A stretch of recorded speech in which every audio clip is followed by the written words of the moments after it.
Oke, terima kasih yang udah ngeklik video ini. Semoga teman-teman sehat terus dan dilancarkan rezekinya. Oke, terima kasih yang udah subscribe, yang like. Semoga teman-teman masuk surga semua.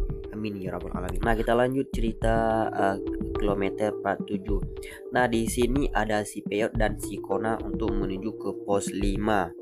Ya, dikarenakan mereka ditinggal pas tidur. Jadi yang ditinggal itu si Robi sama si Don. Padahal si Robi sama si Don mau cari suara yang minta tolong. Mereka cuma menuju ke pos 3 karena suaranya ada di belakang. Tapi si Peyot sama si Kona kan lagi tidur, nggak tahu mereka. Cuma mereka mau menuju ke pos 5. Siapa tahu mereka ditinggalin. Nah, tiba-tiba mereka salah ambil jalan. Mau ambil ke pos 5 malah salah jalur ke area yang terlarang. Nah, balik cerita ke si Robi dan si Don. Sesudah sampai di pos, mereka tiba-tiba mau melihat si Peyot sama si Kona itu nggak ada. Kan mereka juga kaget. Wah, kenapa mereka nggak ada? Mereka mau kemana? Nah, di situ mereka juga manggil-manggil si Peyot, si Kona, tapi nggak ada yang jawab. Ya, dikarenakan orang udah duluan ke atas mau naik. Nah, di situ mereka berteriak-teriak sekencang-sekencangnya. Ya percuma juga, nggak ada yang dengar karena si Peyot sama si Kona udah duluan ke atas.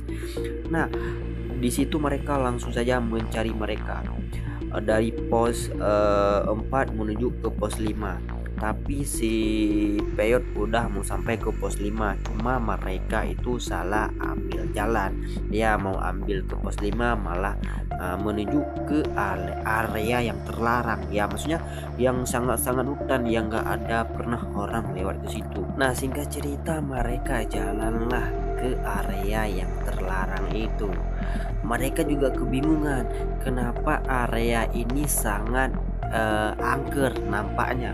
Cuma kayak nggak ada yang pernah jalan, nggak ada jejak kaki orang. Kalau misalnya itu area menuju ke pos 5 kan ada pendaki-pendaki lain ya, maksudnya ada injakan lah. Tapi ini nggak, area yang terlarang. Nah, di situ mereka juga kebingungan. Nah, balik cerita, kita baca komen satu persatu ya guys ya. Oke, kita baca komentar dari Kak Lestari. Jadi gemes sama si Robi, egois banget, tapi ceritanya bagus, bikin penasaran. Jangan lama-lama ya, endingnya kasihan Peyot sama Kona. Sukses terus ya Pak Badot. Oke, buat Pak Badot dan timnya semoga sukses terus dan sehat terus. Pokoknya dilancarkan rezekinya. Dan kita naik ke komentar yang kedua. Ini komentar dari Kak Azkam Mazaya. Ini pelajaran ya buat kita. Kalau kita ragu-ragu mending jangan diterusin. Nah, maksud kakak ini kalau kita mau terusin perjalanan di hutan, kalau kita ragu-ragu mending kita nggak usah terusin. Nah, ini sebagai contoh komentar yang menurut gua bagus juga ya guys. Ini kalau kita ragu-ragu ya kata Kak Azkam. Tapi kalau kita nggak ragu-ragu ya mending kita gas terus. Kalau misalnya ada ketimbun keraguan tuh, takutnya kesasar atau takutnya gimana, mending kita nggak usah lanjut ya. Oke, naik ke komentar berikutnya. Oke, ini ada komentar dari Kak Yayan Talk Show ya, Talk Show. Kalau lagi manjat gunung seharusnya kalau lihat kawasan yang landai jangan diikuti jalurnya. Kalau orang sih kalau lalu ikut jalur yang landai bisa-bisa kita di alam lain, karena itu adalah pintu masuk ke alam makhluk halus. Semoga aja Peyot sama Kona gak hilang, kata dari Kak Yayan Talk Show ya guys ya.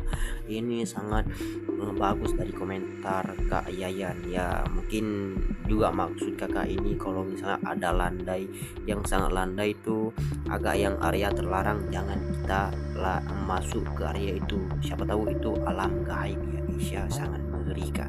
Next, kita baca komentar yang terakhir ya guys ya, dari Muhammad Rizki. Dibikin penasaran setiap episode.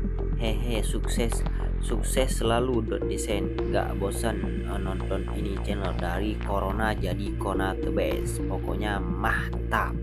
Nah, oke, buat teman-teman terima kasih yang udah menonton video Konas. Semoga teman-teman sehat. Dan buat keluarga besar .desain atau tim .desain, tim editor, semoga teman-teman sehat terus dan tetap semangat untuk menghibur kita semua. Terima kasih atas menghadirkan mengakhiri sebuah alur cerita animasi.